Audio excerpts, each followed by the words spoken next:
talk about some practices that can grow joy. Remember, joy is a gift from God, but scripture also shows us ways that we can make space for that joy to grow. Welcome back to Café Negro Show. This is Adriana, and as you can see, George is not here today, but that is okay. Today, we're going to be talking about how to get your joy back this holiday season. So welcome back to the show. Today, we're going to be diving into a theme many of us need this time of year, because joy is not the same as holiday cheer. It's actually a deep assurance that God is with us. So for anyone that's walking through grief, disappointment, or emotional heaviness, this episode is for you. We're going to be looking honestly at why December is hard for so many people, how God announced joy to the overlooked, how joy strengthens us, and finally, some practical ways to cultivate joy when life hurts. So let's get started. Why is December so hard for so many people? When this season is supposed to be merry and bright, but for many, the truth is that it isn't. December tends to magnify whatever it is we're carrying inside. One of those reasons can be because grief feels sharper during the holidays, because traditions bring back memories. Perhaps that special loved one that was always around, that you had certain rituals, traditions with, is not there anymore. So the holidays bring back those memories. The Lord has a word for you in Ecclesiastes 3:4. He tells us that there's a time to weep, a time to mourn, a time to dance. So the Bible reminds us that the Lord makes room for everything, and it's okay to feel that during this holiday season, just not to dwell in it, because the joy comes from the Lord. Disappointments can also feel heavier when everyone around us seems happy. All we hear is happy Christmas carols, but we don't feel like that. Psalms 34:18 tells us that the Lord is close to the brokenhearted and saves those who are crushed in spirit. So I want to tell you that the Lord is with you. So if there is a disappointment that you're going through, don't forget that the Lord is with you.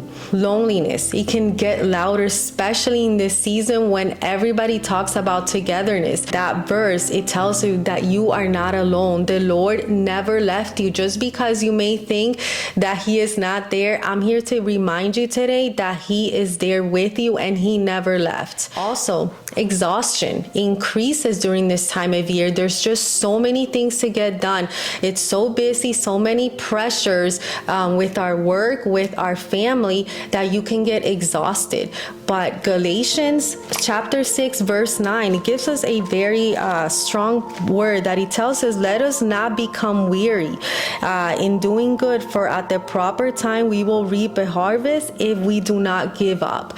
So if you are exhausted, remember, first, there is a time for everything. So if you are doing too much and not spending time with your family, go ahead and spend time with your family during this time of year. But if you are exhausted because you are doing good things, remember that the harvest is coming for you. Point number 2, the shepherds. God reveals joy to the overlooked. We talked about this in our previous episode. In the Christmas story, the angels did not announce the birth to kings, to high priests, or influencers. They actually decided to give the first announcement of the birth of Jesus to the people that were ordinary, that were overlooked, and socially insignificant. It tells us in Luke 2 verses 8 through 10, and there were shepherds living out in the fields, an angel of the Lord appeared to them and said, "Do not be afraid. I bring you good news that will cause great joy for all the people." So it tells us something very important in this point. It says that joy comes to the people who actually don't feel joyful, ready, or worthy. It is not reserved. Joy is not reserved for the people that are emotionally put together. The shepherds, they were unseen, yet God saw them. They were social outsiders, but God honors them.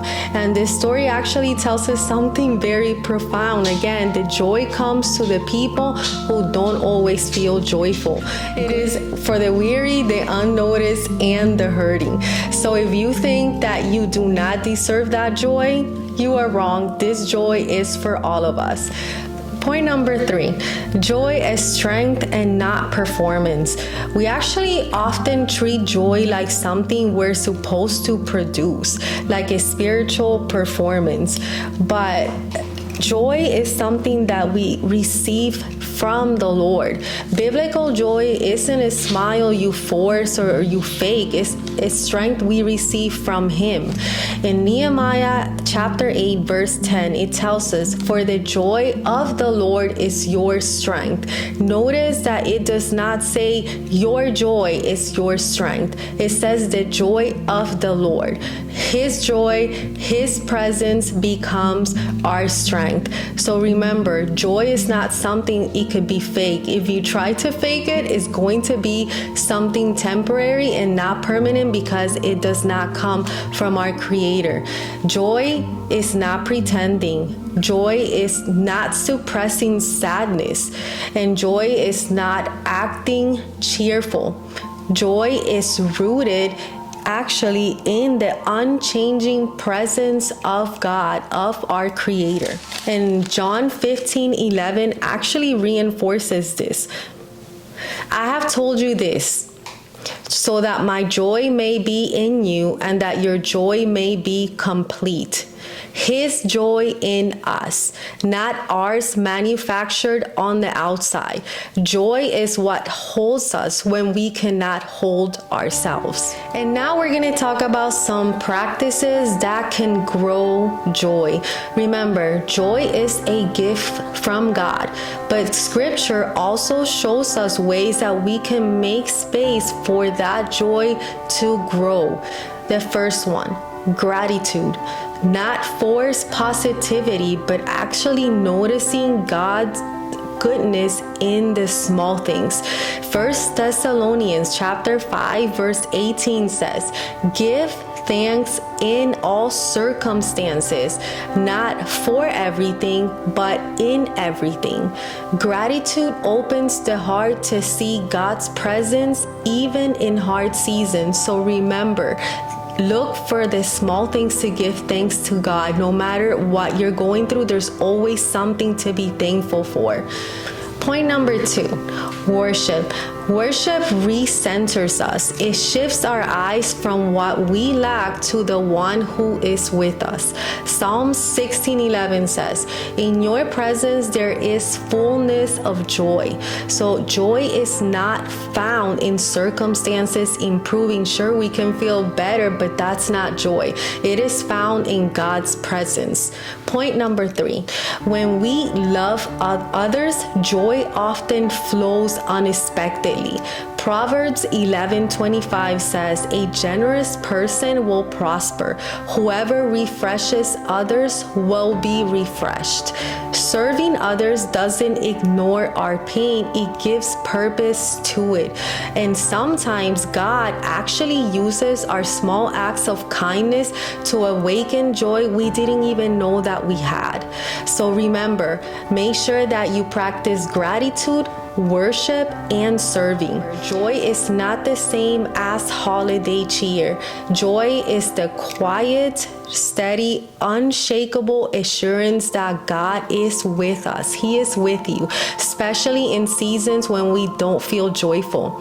So if December is heavy for you, you are not alone.